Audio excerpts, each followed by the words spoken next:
Today I want to talk about using guitar strings to pinstripe wood turning. The cool thing about guitar strings is that they're very strong.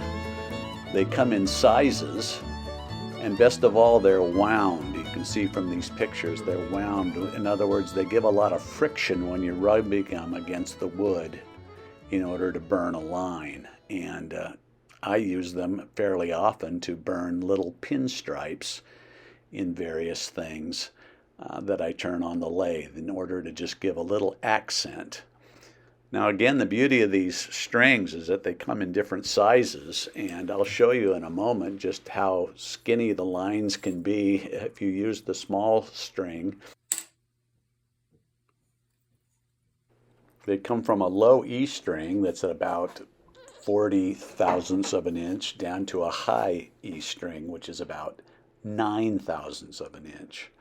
So what I did is just got a bunch of wood dowel and cut myself some little handles, because the strings come with a nice little end on them. All you have to do is cut a handle, drill a hole, and stick the string through it. One end is held by the little keeper that comes with the strings, and then the other end I just simply wound around the dowel.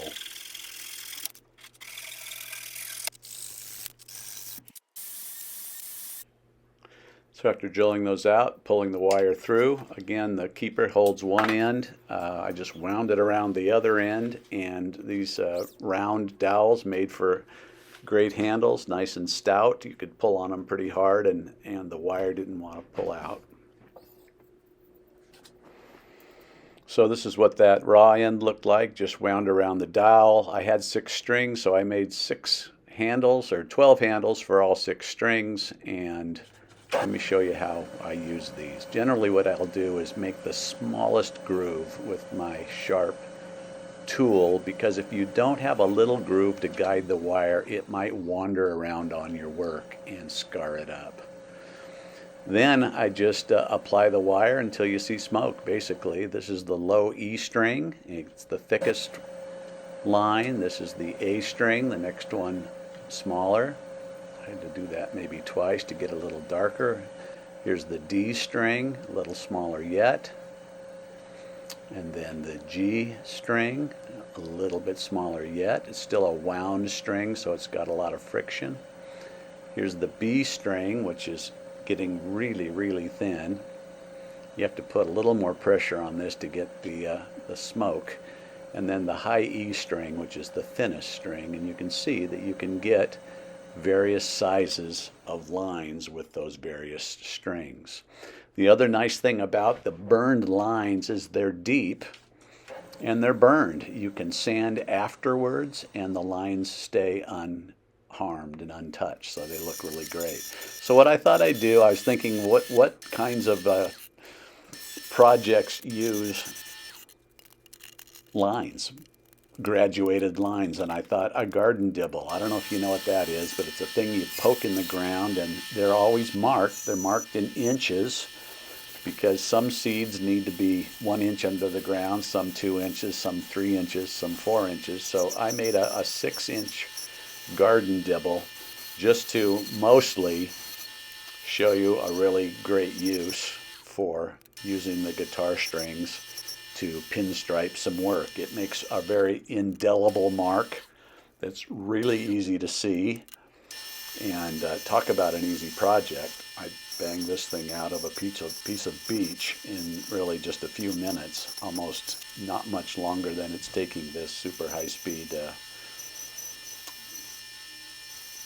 video to show. Once I got that sharp end of that thing kind of straight, I sanded it smooth, and then shaped the handle a little bit more, and then I marked my graduations. Once I got that a little bit smooth, I got my tape measure out, and here I'm using that cool little sanding pad on my drill. But here I am marking the graduations out, 6 inches, exactly 1 inch increments. Just adding pencil lines to those marks so I don't miss them. Then taking my sharp pointed lathe tool, I make just the smallest groove in each of those spots. And here I use the low E string to get a nice deep dark line, because this tool is going to be used out in the dirt. And so I burn some nice lines in it using the low E string, and really about this quick I ended up with a very usable finished product. Yep, just a quick sand, put some shellac on it, gave it a very light sanding to just take the fuzz off, then use some paste wax on it, buff that out. Had to relieve the ends a little bit so I could saw it off. Sanded the ends smooth that I'd cut off using that same sander on my drill. Rubbed a little bit more wax and shellac on both of those ends. And I end up with a decent little garden tool made with guitar strings and a piece of beech. A garden dibble. If you enjoyed this video, I'd ask you to please subscribe. See you next time.